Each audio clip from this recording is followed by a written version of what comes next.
Irree gabroomsaa sabarraa kaasee bilisummaa dhugaa sabichaaf argamsiisuuf jecha diina kokkee qabaa kan jiru WBOn kaayyoo qulqullittii kana milkeessuuf zooniilee maratti tarkaanfii fudhatu jabeessee itti fufee jira. Humna wal gurmeessee godina Qellem Wallaggaa aanaa Anfilloo magaalaa Seertumiirraa qe'ee uummataa onsuuf gara ganda Kuurootti bobbaafaman jajjabeen WBO guyyaa lamaaf adoolessa 25 fi 26 walitti aansuun ganduma Kuuroo keessatti tarkaanfii gootichi Abdii Sabaa irratti fudhate. Kanaanis humna diinaa irraa 7 ajjeesuun 12 madoo keessa deebii hin qabne adabee jira. Humni diinaa kunis yeroo ammaa shororkaa jabaa keessa seenuun walii ishee shakkuun dhaabbattee jiraachuun barameera. Injifannoon uummata Oromoo.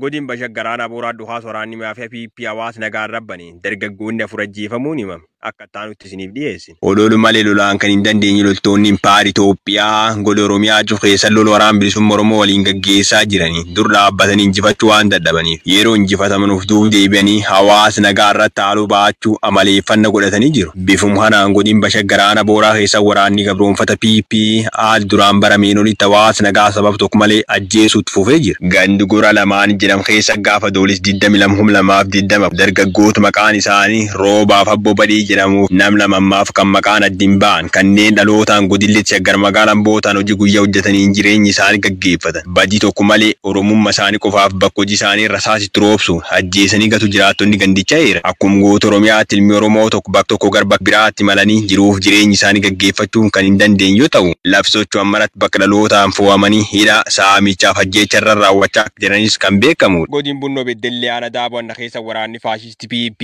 jiraattota irra dhukaasa banuun saamicha raawwachuun ibsame. Jaalmoo sabaa waan qindeeffate qaba. Loltoonni bilxiginnaa afaaniin nuti hawaasa keenyaaf dhaabbanna jechaa hojiin isaanii ammoo kanaan faallaa hawaasa irraa dhalataniif naasuu tokko malee yakkoota garaagaraa raawwachaa oolu. Gaafa adoolessa 24 bara 2024 godina Buunoo Baddallee Aanaa Daaboo Haannaa ganda Cooraa kan Naaboo jedhamu keessatti loltoonni Itoophiyaa halkan keessaa sa'a 9tti gandichatti bobba'anii hawaasa hirriba irra jiru irratti dhukaasa banuun saamicha qabeenyaa guddaa jiraattota irratti raawwachuu jiraattonni gandichaa arraata biyyoolessa Oromiyaaf eeran. Onichatti taateen kun murnoota badii kanaan yeroo gara yerootti irra deddeebiin raawwatamaa kan jiru ta'uun gandoota akka Keeboo Dubbannaa, Caaman Jimaatee fi gandoota aanichaa biroo keessatti yeroo ammaa hawaasni sodaa nageenyaa hamaa keessa jiraachuun maddeen kun itti dabaluun ibsaniiru. Kaaba Oromiyaa godin Walloo Aanaa Baatee keessatti hidhattoonni Affaar dhukaasa uummata nagaa bananiin dargaggoon tokko ajjeefamu saamichi qabeenyaas raawwatame.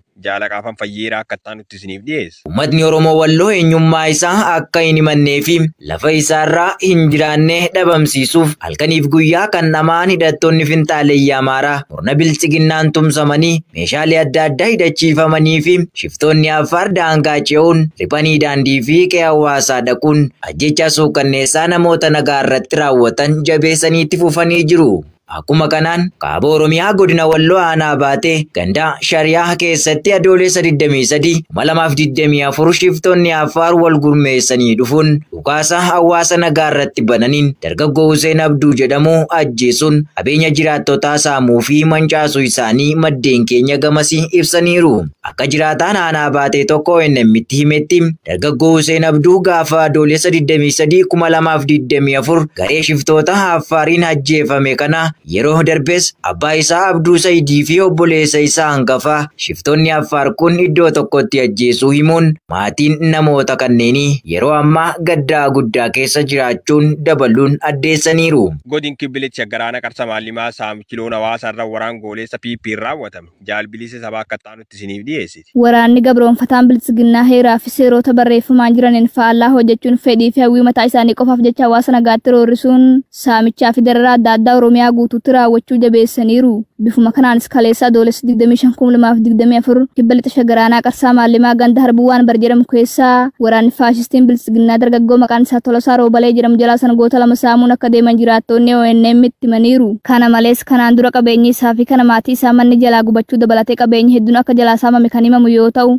shakkii waraanni bilisummaa Oromoo naannoo kana buufataa fi hariiroo waliin qabda jedhuun akka ta'es beekameera. Jiraattonni qarsaa maallimaa irraa ONM dubbisa yaadanuuf qoodaniin akka jedhanitti sirni bilchiginnaa jibbiinsa Oromoo fi oromummaaf qabuuf jecha afaan qawween nokkaamsee bulchuuf ajandaa baafatee kan jiru yoo ta'u yakkoota hawaasni hin qabneen hidhuu saamuu fi ajjeesa jilbeenfachiisuuf karoorfatanii hojjechaa jirus jechuun dabaluun ibsaniiru. Miseensotni waraana bilisiginnaa lama godina kibba lixa shaggaraanaa Sooddoo Daacii irraa wabootti harka kennatan dabalata isaaf Jaalul Gufaa Diinaa. Dhaabbanni waraana Impaayera Itoophiyaa heeraa fi uummata isaaf amanameen nageenya uummataa tiksuu irra abbootii taayitaaf barcuma isaanii tiksuu hojii godhachuun hojjetu. Bara kanaas taayitaa biyyaa jabeessuuf ilmaan Oromoo maatii isaanii biraa humnaa fi goyyomsaan qabuun leenjisanii waraanummaan bobbaasanis badii murna bilchiginnaa uummata Oromoo irratti hojjechaa jiru hubachuun keessaa ganaa jiru.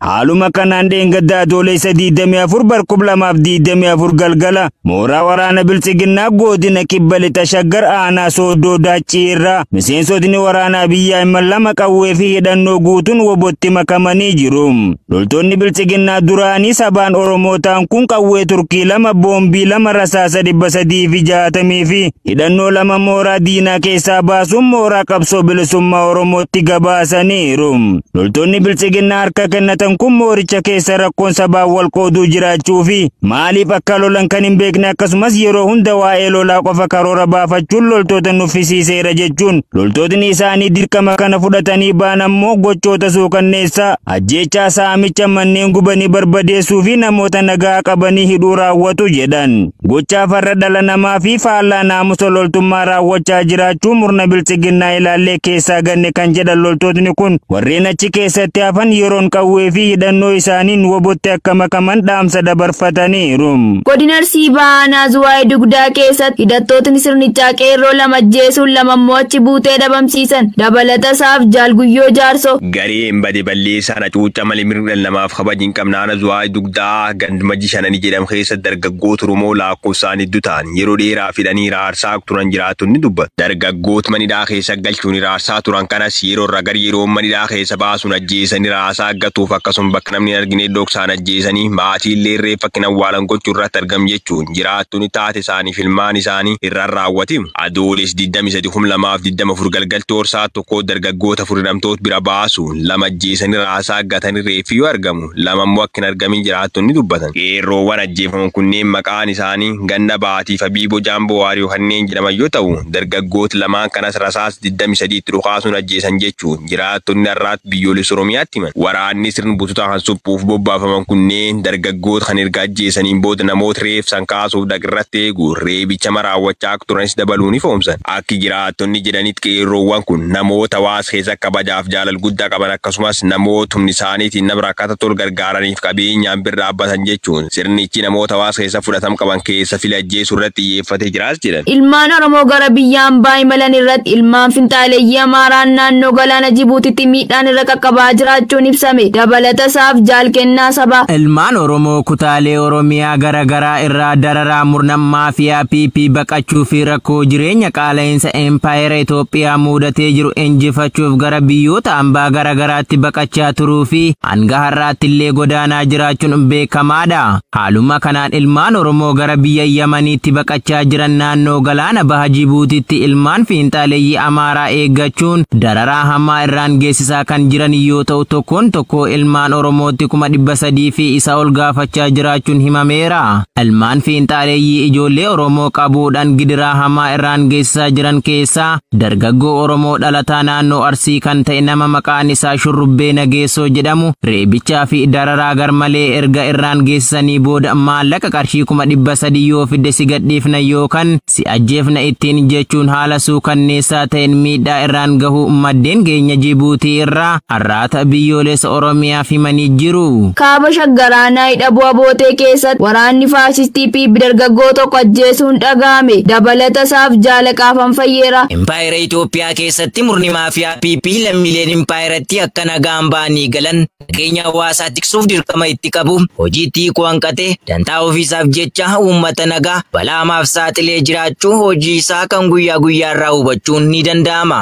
Impaayeratti keessatti lammiileen sagalee nama naasisu, amilee nama cabsu, qorqalbii laaffisu, doorsisaa fi yaaddoo malee kan nama jajjabeessu abdii namaaf kennuu fi nageenya namootaa tiksu dhaga'uu erga dhiisne bubbulleerra. Oromiyaa dirree dhiigaa gochaa kan jiru bilchiginnaan ammas adoolessa 23 2024 kaaba shaggar aanaa hidha bu'aa bootee keessatti waraanni goolee hundeessaan bilchiginnaa gandaanyaa gabaabuu jedhamu keessatti eerroo tokko badii tokko malee rasaasa itti roobsuun ajjeesan. Eerroon kun maqaan isaa Daanyee Ayyalaa Gonfaa kan jedhamu yoo ta'u sababa tokko malee sirni ajjeesaan kun bakka inni taa'utti manatti seenuun ajjeesuu maddeen keenya gamasii har'aata biyyoolessa Oromiyaatti himaniiru.